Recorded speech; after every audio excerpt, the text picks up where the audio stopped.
आज माननीय प्रधानमंत्री नरेंद्र मोदी जी के अध्यक्षता में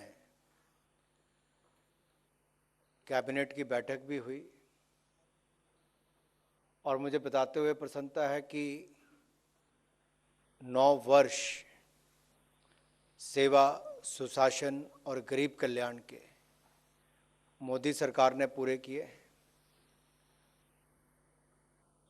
और सभी मंत्रीगण की ओर से माननीय प्रधानमंत्री जी का भी आभार प्रकट किया गया और देश की जनता का भी, जिन्होंने मोदी जी को सेवा करने का वापस अवसर दिया। बधाई भी दी, धन्यवाद भी दिया, क्योंकि जो सोचा ना था वो भी कर दिया।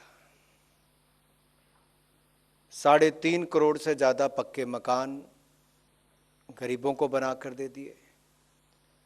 9 करोड़ 60 लाख से ज़्यादा रसोई गैस के सिलेंडर मुफ्त में कनेक्शन दे दिए। 12 करोड़ शौचालय बनाकर दे दिए। तो वहीं पर हर घर को नल से जल देने की शुरुआत ही नहीं, बल्कि मात्र 3.5 वर्षों में 12 करोड़ नल से जल के कनेक्शन भी दे दिए।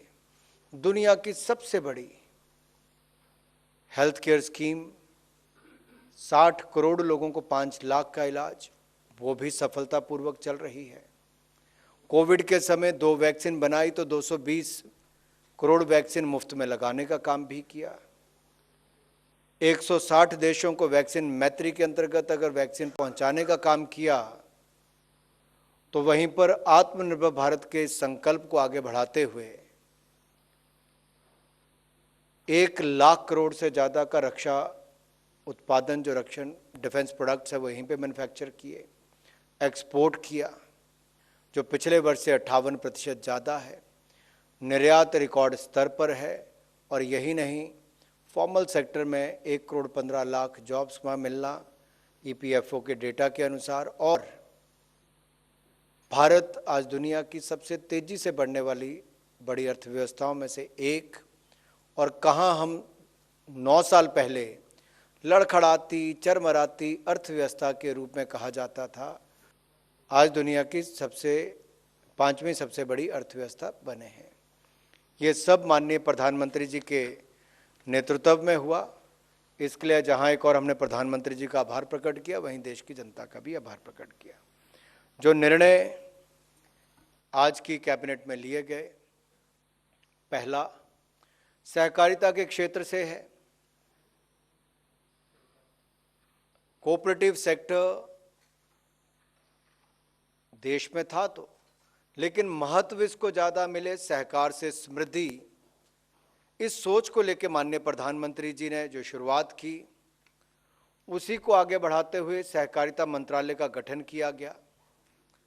आदरणीय अमित भाई शाह जी को सहकारिता मंत्री बनाया गया और प्रधानमंत्री जी के विजन के अनुरूप सहकारी समितियों को वाइब्रेंट बिजनेस एंटरप्राइज में ट्रांसफॉर्म किया जा सके, इसके लिए बहुत सारे कदम उठाए गए। इसके लिए सहकारी समितियों को अपने व्यवसाय में विविधता लाने में सक्षम बनाने के लिए जनवरी 2023 में मॉडल बायलॉज में परिवर्तन किए गए और उनको तैयार भी किया गया। अब इनके अंतर्गत सहकारी समितियां, मैं इसलिए आपको बैकग्राउंड दे रहा हूं कि सहकारी समितियां फूड ग्रेन की खरीद, स्टोरेज, फेयर प्राइस शॉप से लेके अन्य कस्टमर हायरिंग सर्विसेज तक भी कर सकती हैं। तो आज का निर्णय ये है कि सहकारिता क्षेत्र में विश्व की सबसे बड़ी अन्न भंडारण योजना के अनुमोदन आज किया गया है। और ये इसलिए भी आवश्यक है कि भारत विश्व में जो सबसे बड़े उत्पादक हैं फूड ग्रेन से, उनमें से एक है।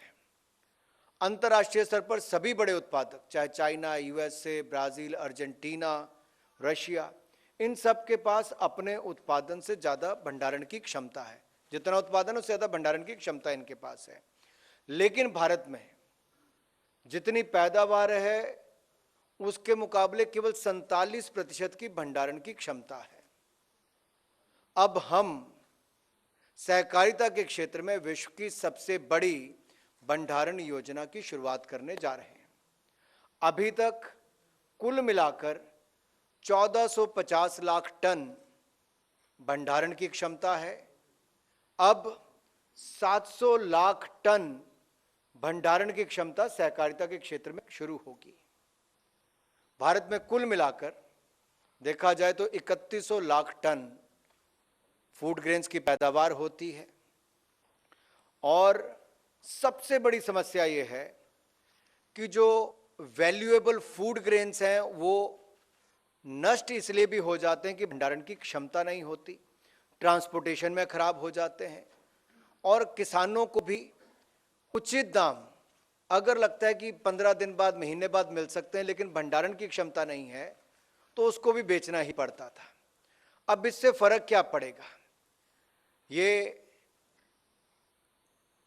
देश में खाद्यान्न भंडारण क्षमता में वृद्धि भी करेगा और खाद्यान्नों के आयात में कमी लाएगा। खाद्यान्न सुरक्षा हमारी और मजबूत होगी, सुनिश्चित करेगा। ये पैक्स को भी, पब्लिक प्राइमरी एग्रीकल्चर सोसाइटी जो है, इनको भी मजबूत करेगा। और ये जो हमारा माइग्रेशन होती है, प्रवासन होता है, इस पे भी रोक लगाएगा, उसमें कमी करेगा। पंचायत स्तर पर रोजगार के अवसर खड़ा करेगा, किसानों का आय वर्धन होगा। और इसके ऊपर कितना पैसा खर्च होगा? लगभग 1 लाख करोड़ रुपए की लागत से विश्व की सबसे बड़ी अन्न भंडारण योजना हम सहकारिता क्षेत्र में शुरू करेंगे। इसके अंतर्गत हर ब्लॉक में 2000 टन का एक गोडाउन बनाया जाएगा और जो फंक्शनल पैक्स हैं इसमें 500 टन से लेकर 2000 टन की क्षमता के गोडाउन्स बनाए जाएंगे। जैसी जहां पर जरूरत होगी उसके अनुसार बनाया जाएगा। और यही नहीं, हमारे देश में लगभग 63,000 functional primary agriculture cooperative societies हैं। इनको ट्रांसफॉर्म करने की भी हमने शुरुआत की। आपने देखा इसमें कंप्यूटराइजेशन हमने पहले ही कर दिया है, और कंप्यूटराइजेशन के साथ साथ अब इनको 25 तरह के अलग अलग काम करने की अनुमति भी मॉडल बायलॉज में दे दी गई। उसमें एक बड़ा काम ये भंडारण का होगा। इसमें फायदा क्या है? पहले सेंट्रलाइज एक तरह से देखा जाए स्टोरेज होती थी, लाके एफसीआई के गोडानों में, प्राइवेट गोडानों में रखा जाता था। अब उसी ब्लॉक में, उसी पंचायत में प्राइमरी एग्रीकल्चर कोऑपरेटिव सोसाइटी या ब्लॉक के स्टोरेज गोडाउन जो 2000 टन तक का बनाया जाएगा उसमें रखा होगा। तो ट्रांसपोर्टेशन कॉस्ट भी कम होगी, बचत होगी, फसल बर्बाद भी नहीं होगी, और किसान अपनी फसल उस गोदाम में देकर उसी प्राइमरी एग्रीकल्चर कोऑपरेटिव सोसाइटी से 70% तक का ऋण भी ले सकता है और सही समय आने पर अपनी फसल मार्केट में बेच भी सकता है। तो it's a win win situation for one and all, for the primary agriculture cooperative societies, for the farmers, for the consumers and for the country as a whole. So whole of government approach के अनुसार इसमें हमारी जो existing schemes है, agriculture infrastructure fund, agriculture marketing infrastructure scheme, या फिर PMFME जिसको PM formalization of micro food processing enterprises scheme एवं पीएम किसान संपदा योजना, इन सब के अंतर्गत जो फंड्स अवेलेबल हैं, किसी में इंटरेस्ट सब्सिडी सबवेंशन मिलती है, कहीं पे सब्सिडी मिलती है, तो इन सब योजनाओं को इकट्ठा करके इनके ऊपर इनका जो हम लाभ उठाएंगे एक नई योजना के माध्यम से। कैसे होगा? एक इंटर मिनिस्ट्रियल कमेटी, ये एक एम्पावर्ड ग्रुप बनेगा। सहकारिता मंत्री जी की अध्यक्षता में एक एम्पावर्ड इंटर मिनिस्ट्रियल कमेटी बनेगी और इस कमेटी में हमारे अलग अलग मंत्रालय के मंत्री होंगे, जिसमें एग्रीकल्चर एंड फार्मर्स वेलफेयर, कृषि एवं किसान कल्याण मंत्रालय, consumer affairs, food and public distribution and food processing industry के मंत्रालयों के मंत्री एवं सचिव इसका हिस्सा होंगे। दूसरा, ये कमेटी विभिन्न योजनाओं के अप्रूव्ड आउटले का उपयोग करके उनके कन्वर्जन से इस कैपेसिटी के सृजन का कार्य संपादित कराएगी। इसके लिए कमेटी इन योजनाओं में जो गाइडलाइंस हैं उनमें कुछ संशोधन भी करना है तो आवश्यक संशोधन करने के लिए एम्पावर्ड होगी। और ग्रेन स्टोरेज की क्षमता बढ़ाने के लिए ये जो योजना हम लाए हैं, इनको पायलट के आधार पर पहले 10 जिलों में लागू किया जाएगा और उसके अनुभवों के आधार पर इसको फिर बाकी देश के जितने राज्य हैं सब में इसको चरणबद्ध तरीके से लागू किया जाएगा। इस योजना के क्रियान्वयन के लिए 3 टायर स्ट्रक्चर होगा, जिसमें एक नेशनल लेवल पे कमेटी बनेगी, तो दूसरी राज्य के स्तर पे चीफ सेक्रेटरी के लेवल पे बनेगी और इसके अंतर्गत स्टेट कोऑपरेटिव डेवलपमेंट कमेटी होगी। तीसरी जिला के स्तर पे कलेक्टर के अध्यक्षता में बनेगी, जहां पर डिस्ट्रिक्ट कोऑपरेटिव डेवलपमेंट कमेटी बनेगी। मित्रों, इस पे 1 लाख करोड़ रुपया खर्च तो होने जा रहा है। ये हमारी भंडारण की क्षमता भी 1450 लाख टन से बढ़ाकर 2150 लाख टन बना देगी अगले 5 वर्षों में। इसके क्रियान्वयन से किसानों को उत्पादन में बेहतर कीमत मिल सकेगी। वे अपने लाभ के अनुसार समय जो उनको उचित हो, अपनी पसंद के अनुसार समय पर फसल बेच सकेंगे। फूड गेन्स के ट्रांसपोर्टेशन में होने वाले व्यय पर भी कमी आएगी और नष्ट होने से भी हम इसको बचा सकेंगे।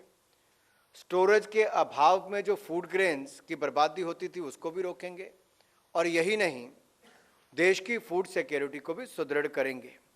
साथ ही साथ जो हमारी पैक्स हैं उसको मल्टीपर्पज सोसाइटीज में परिवर्तित किया जाएगा और ग्रामीण अंचल में हजारों नहीं लाखों लोगों को रोजगार के अवसर स्थानीय स्तर पे मिल पाएंगे। जो दूसरा निर्णय किया है वो ministry of housing and urban affairs से जुड़ा हुआ है।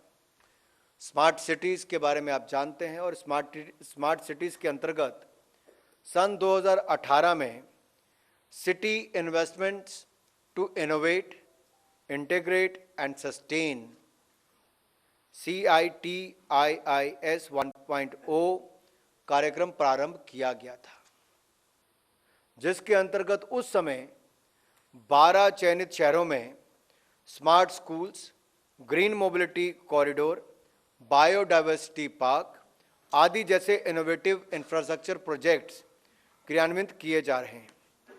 इसके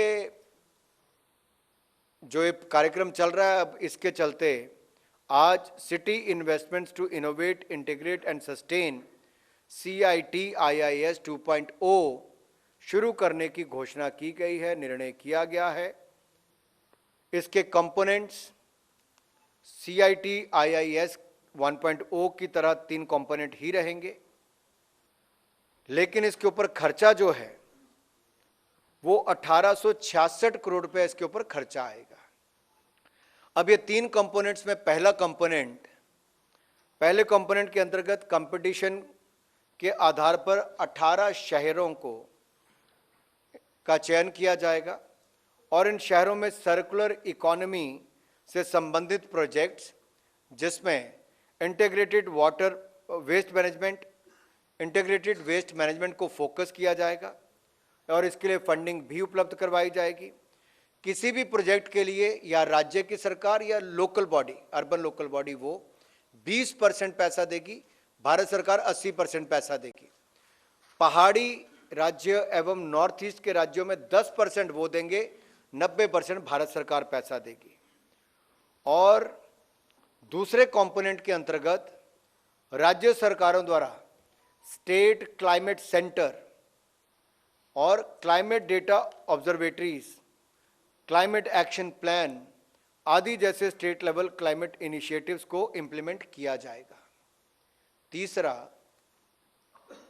ये जो तीसरा कंपोनेंट है, इसके अंतर्गत national institute of urban affairs को क्लाइमेट गवर्नेंस में कैपेसिटी बिल्डिंग हेतु 106 करोड़ रुपए का ग्रांट उपलब्ध करवाई जाएगी। इस कार्यक्रम के क्रियान्वयन से हमारी सर्कुलर इकोनॉमी और क्लीनर सिटीज के अभियान को बढ़ावा मिलेगा। ये कार्यक्रम हम 4 वर्ष के लिए लागू कर रहे हैं, 2023 से लेकर सन 2027 तक ये जारी रहेगा और इंटीग्रेटेड अर्बन मैनेजमेंट को बढ़ावा इससे मिलेगा। हमारी अर्बन लोकल बॉडीज को भी इससे बल मिलेगा, उनकी कैपेसिटी बिल्डिंग भी होगी और हम आज की और भविष्य की पीढ़ियों के लिए क्लीनर एंड ग्रीन सिटीज देने का जो एक संकल्प लेके चलें, उस दिशा में भी आगे बढ़ेंगे। स्वच्छ और सुंदर हमारे शहर भी हों और सर्कुलर इकोनॉमीज के चलते हुए हम इस कार्यक्रम को आगे बढ़ा सके, उस दिशा में कदम उठाए गए। धन्यवाद।